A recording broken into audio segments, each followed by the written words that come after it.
Aproveitando aí a nota de educação, vale frisar que o sistema educacional brasileiro não pode ser considerado um primor, né? Vide informações comprovadas por pesquisas que ainda temos crianças que saem da 4ª série do ensino fundamental sabendo ler, mas sem conseguir interpretar o que elas estão lendo.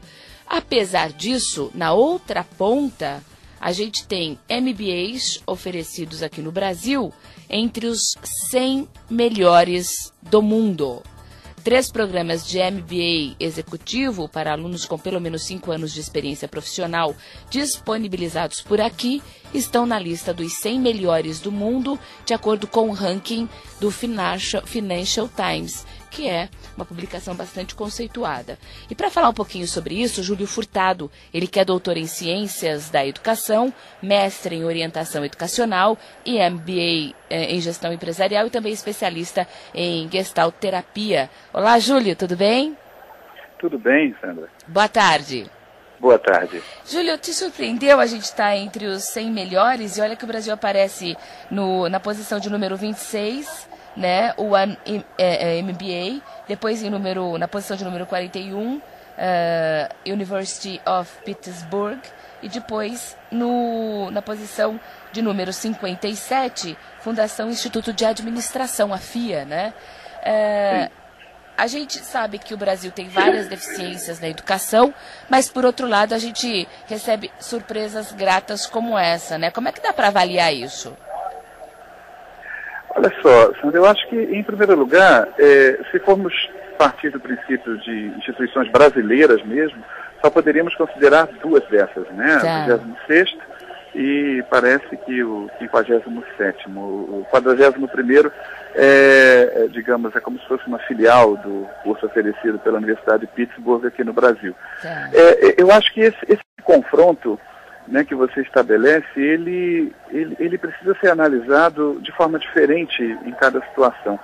Porque se, por exemplo, se considerássemos as políticas, o empenho, a aplicação, a supervisão de recursos, a busca da excelência, que essas instituições que hoje figuram entre as 100 melhores do mundo fizeram para chegar a esse resultado, se tivéssemos esse mesmo esforço, essa mesma estrutura aplicada à educação básica pública, eu diria nos últimos 20, 30 anos, com certeza estaríamos também dentre os melhores países do mundo nessa estrutura. O que temos é que fazer uma comparação dos resultados que a gente obtém na educação básica versus os resultados, como eu já disse, obtidos por instituições focadas, que buscam a excelência e que, infelizmente, a comparação ela não pode ser direta exatamente por causa disso, pela própria origem do processo, né? O processo nessas instituições,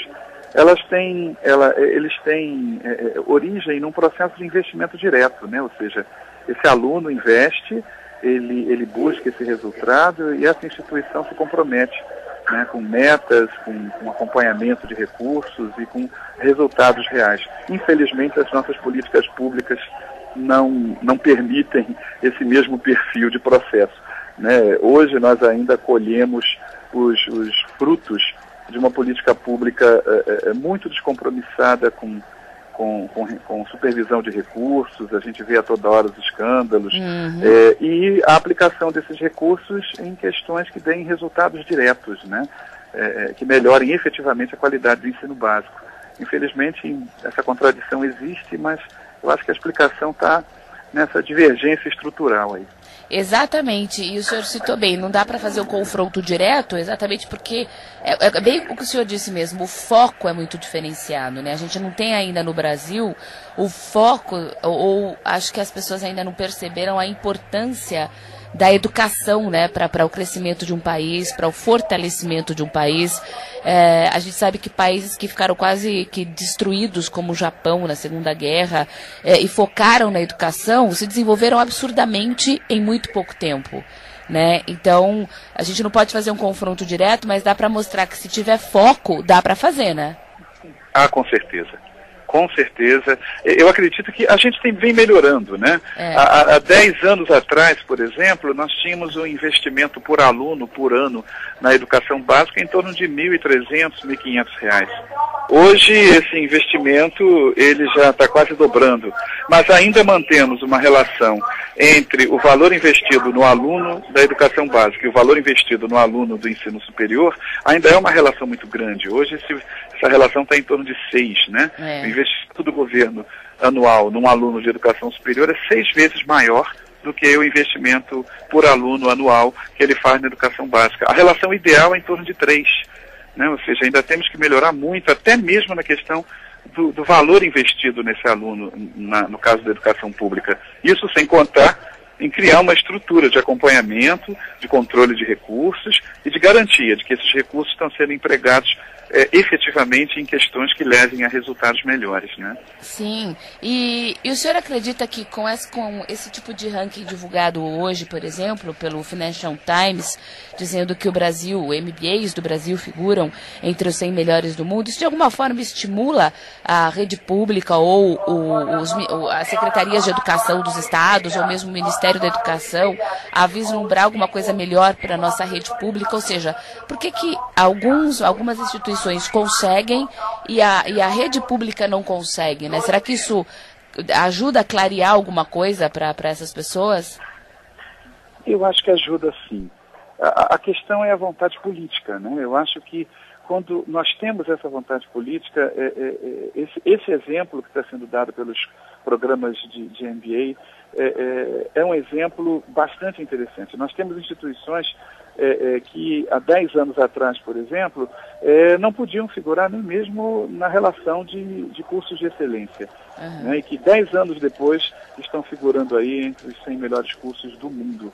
Eu acho que a estrutura pública, né, as políticas públicas precisam ser repensadas à luz de exemplos como esse, que cada vez mais nos provam que artifícios e estruturas e recursos e métodos usados, né, na instância privada, que é uma instância naturalmente mais focada, precisam ser transferidos imediatamente para a gestão pública, em especial gestão da educação, né, que é a gestão de um processo que está na base aí da possibilidade de crescimento do país. Eu acho que é um excelente exemplo e eu acho que a estrutura pública educacional precisa fazer um benchmarking urgente nesses cursos, nessas instituições, com o objetivo de copiar mesmo, de se inspirar em alguns processos que com certeza já se provaram bastante eficazes.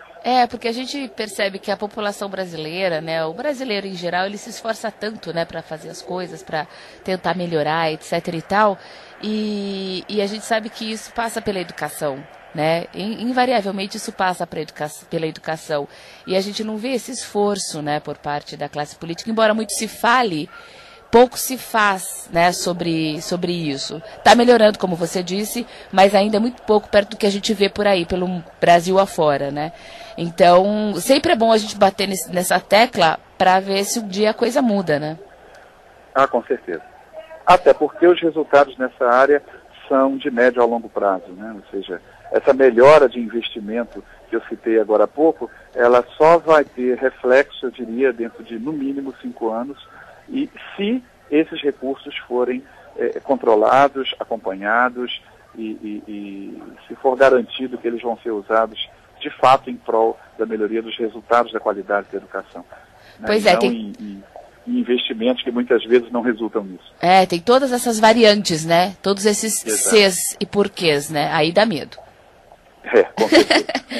Tá ótimo, eu agradeço bastante ao Júlio Furtado, ele que é doutor em Ciências da Educação, também mestre em Orientação Educacional, MBA em Gestão Empresarial e especialista em Gestalt Terapia, falando aqui sobre MBAs oferecidos aqui no Brasil, que estão de acordo com o ranking do Financial Times, entre os 100 melhores do mundo, e a gente fez esse comparativo aí com a qualidade da educação na escola pública, no ensino que é oferecido às nossas crianças aqui no Brasil. Dá para melhorar, precisa mesmo de foco e principalmente vontade política. Obrigada, Júlio Furtado, um abraço.